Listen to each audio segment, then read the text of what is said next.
Hi everyone, so I'm Shane. I look after marketing for Char.gy. We are an on-street charging specialist. We're helping people get into EVs and make charging easy even if they don't have a driveway, which is a big barrier for lots and lots of people. So today I'm talking about how are we keeping public charging affordable in a super high energy price market. Got loads and loads of insights to share with you. I'm going to talk at 1,000 miles an hour and flick through these things really fast because we have a jam-packed agenda today. If there's anything you want to ask us questions about or get copies of the slides, see us at our stand. We're just outside next to NatWest. And we have some really knowledgeable people who can talk about all this stuff. Right, so who is Char.gy? If you haven't heard about us, we make lamppost chargers. They can be powered by other power supplies as well. But the majority of our 2,600 public charge points are connected to a lamppost. Right outside people's homes, great place to charge. We believe in making charging easy, so come and try it for yourself outside. It's the simplest charging process I think you'll find. We started without an app. We made it that easy. And we are a super innovative UK company, so we make our own charge points, we make the software that they run on, our own maintenance engineers go out and service them in the field. We have run a trial on wireless charging, lots of insights around that, and we're now innovating around tariffs to help people manage the high price of energy. We serve lots and lots of different people. Lots of people need on-street charging, not just people who don't have driveways, people who rent from a private landlord. There's 5 million of those people across the UK, or 5 million households. Imagine trying to get a charge point from a private landlord. You're unlikely to get that. So charging in the street, that's going to help a lot of people. Lots of people drive for a living in some shape or form, so let's make charging easy and cheaper for them. Taxi drivers, van drivers, those kind of people. And then some people rely on a car for quality of life. So disabled people, they might not do a lot of mileage, but a car is a means to a higher quality of life. Where we see a lamppost next to a disabled bay, we are prioritizing those locations for installations. Right, so on to the topic of today. This was the problem we faced end of last year. Crazy energy market, prices going all over the place, record highs, never seen before. I worked in EDF for 20 years before getting into this game, so I know a lot about this. And it was a real challenge for the whole sector. Coming to Christmas, we faced a dilemma. What do we do to help our customers charge in a way that's affordable for them? So we had a brainwave. Electricity is high, the cost of electricity is high, but it's not the same price throughout the day. And our customers are plugged into our charge points for long periods. We do lots of overnight charging by default because we are the charge point outside their home. So we thought, let's find a way of helping them take advantage of those two things, and we introduced Night Saver, our dual tariff, which offers much cheaper charging at night at the expense of a higher price during the day. And just some reference points, we are able to help people charge for less than the electricity price cap. And even our higher price during the day is less than you'd pay on a rapid charger. So, so we think that's affordable, but affordability is contextual. It depends on who you're talking to. So, you know, who's charging and what's their frame of reference for what represents affordability and great value. So generally speaking, when you talk about EVs and who owns them and who drives them, you get two types of people. People who have a driveway and people who don't. People who have a driveway have a very different frame of reference on the cost of charging because they will do most of their charging at home on an EV tariff. 60% of the country, allegedly, falls into that bracket. The rest of us are like Chris. I'm a Chris. I'm not, I'm a Shane, but I charge like Chris. All my charging is in public. It's easier to charge when you can plug into a slow charger and your car's not doing something. Where are they charging? Another thing about the context. So this is some data from UK Power Networks. They've just revised their electric vehicle strategy, saying, and this is really important because they're putting in the wires where we need the power. And their estimations or their data today says that about 3/4 of all charging happens outside people's homes, either on a driveway or on the street. The rest of the 25% happens at the workplace, at destinations like shopping centres, or on the go at a rapid charging network on the motorway. In 5 years' time, the shape looks pretty similar. So John and Rosa that we met just now, that persona from ZapMap, they're going to be doing most of their charging at home. Chris, the guy we want to help, he's going to be doing most of his charging on the street and a little bit away. That pattern seems to be quite consistent. When are they charging? When their car is idle most of the time. So this is some data from the RAC. Your car stands idle for about 96% of its life. Where does it stand idle? Mostly outside your house. So that's where you're going to charge. If you speak to anyone who's got an EV and has a driveway, what's the first thing they do? They get a home charge point installed and they change to an EV tariff, where they pay a little bit more for the day price and a lot less for the night price, because they're using most of their energy at night now charging their car. Poor old Chris, he can't do that. He needs a public charging operator to do that for him. So, and then when it looks like, comparing prices, public charging prices, well, that's really complicated. Let's break that down. So, what's our frame of reference for comparing what represents good value? Well, we all used to drive petrol and diesel cars. So, is my petrol car cheaper to drive than an EV? How does that compare? Where we charge? Are we charging at home or away? You pay very different prices there. What speed are we charging at? So we see different networks and different types of charge points offering different prices. Let's look at those. So this is RAC's Char.gy. They publish this every month. And before October last year, it was cheaper to run an EV, regardless of how you charge that. Since then, it's become a bit of a mixed picture. SatMap also have a price index, and they compare the different types of charging networks and what you'll pay for that. So on average, it now costs about 51 pence a kilowatt hour to charge on a 7 or 22 AC charge point, and about 50% more to charge on a DC rapid charge point. The AA also has a list of different costs, and they break it down a step further. So now you're seeing slow charging, fast charging, rapid, and ultra rapid, and you can see quite a spread between those different types of networks. But it gets more complicated. So now we're introducing peak and off-peak prices for public charging. The AA breaks that down further, and you can see the different rates there, and the spread widens.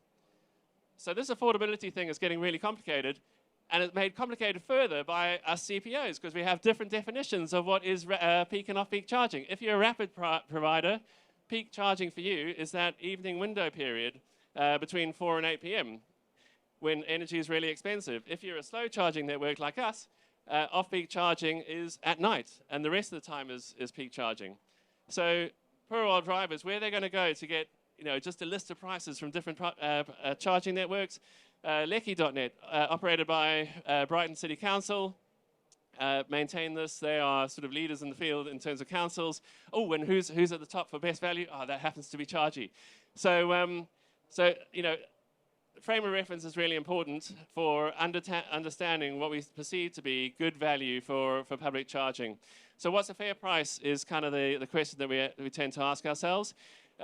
This is Bucks EV, a group of EV drivers in Buckinghamshire, sort of praising BP for updating their faulty charge points in Milton Keynes, but also complaining that the 59 pence per kilowatt hour seems quite a lot. So what would you charge someone to use your network, your charger? So there's a company called Char.gy that you lease out your charger to other residents, your neighbors. So if you're feeling neighborly, you can let someone charge on your driveway and connect to your charge point. An important thing to think about is, what does that charge point cost you in terms of pence per kilowatt hour? So on average, it costs about £1,000 to install a home charge point. That might last 10 years. So when you look at how much charging you're going to do at home and break that all down, it generally adds about 6p per kilowatt hour to your cost of charging. So that's what you want to recoup from Chris if you're John and Rosa.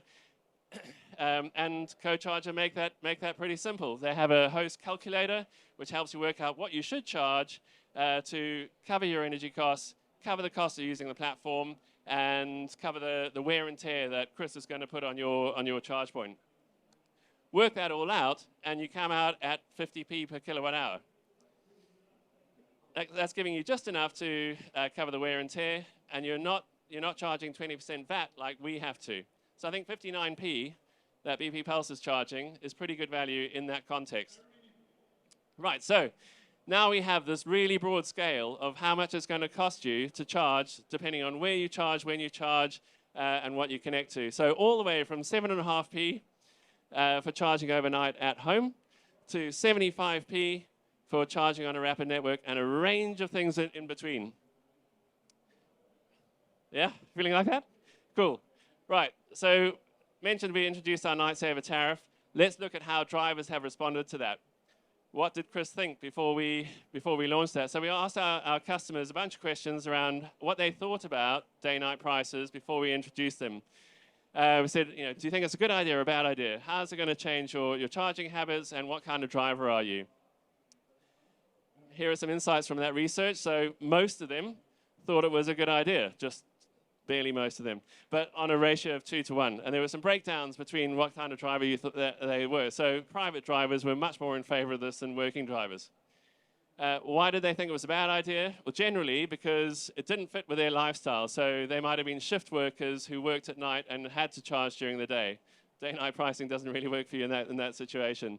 Or they thought it was really inconvenient and unsafe because they thought they were asking them to go out late at night and plug their cars in. It's not what we were asking them. It was to use the scheduling app on their car to start their car taking the energy late at night. So we've got a bit more education work to do here. Why did they think it was a good idea? Well, because it fits with the way that they charge already.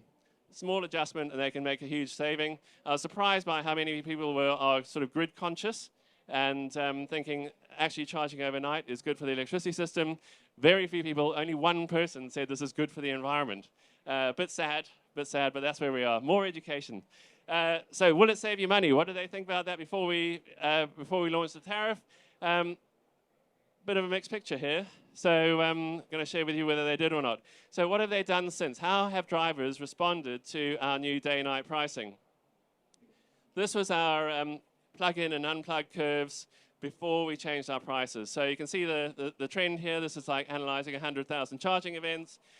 Most people plug in the early evening between 6 and 7. You get home from work, that's when you do it. And unplug in the morning between 7 and 8 when you head off for work. This is our new charging curve.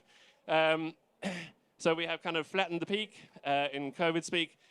So people are plugging in much later.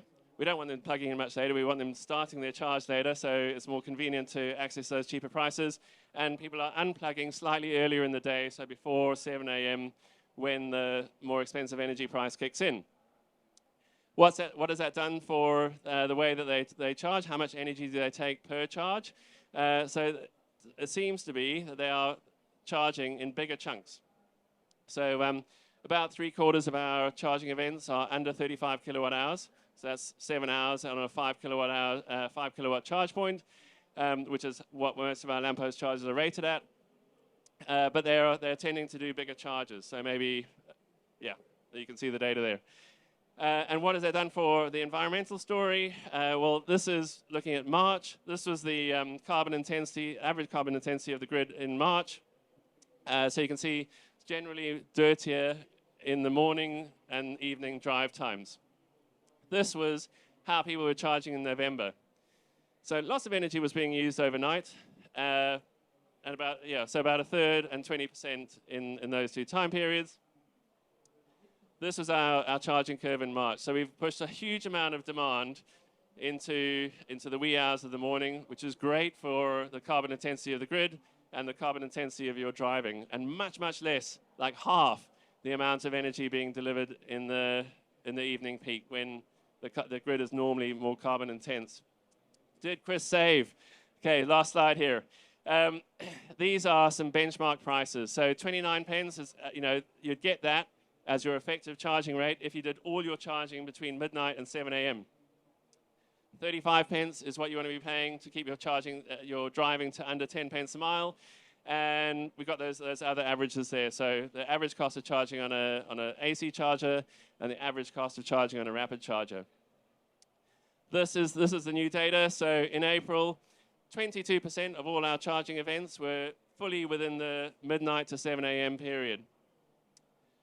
A third of people paid less to charge on our network than they would have paid charging on their home electricity supply on the electricity price cap. 60% of our customers are paying less than the average of AC charging, and only 1 in 10 events is fully within the daytime period. So massive shift, great for the grid, great for the environment, and great for our customers' wallets. So this is how we are trying to keep public charging more affordable in this high energy price market. And we've got a lot more innovation to come. Watch this space.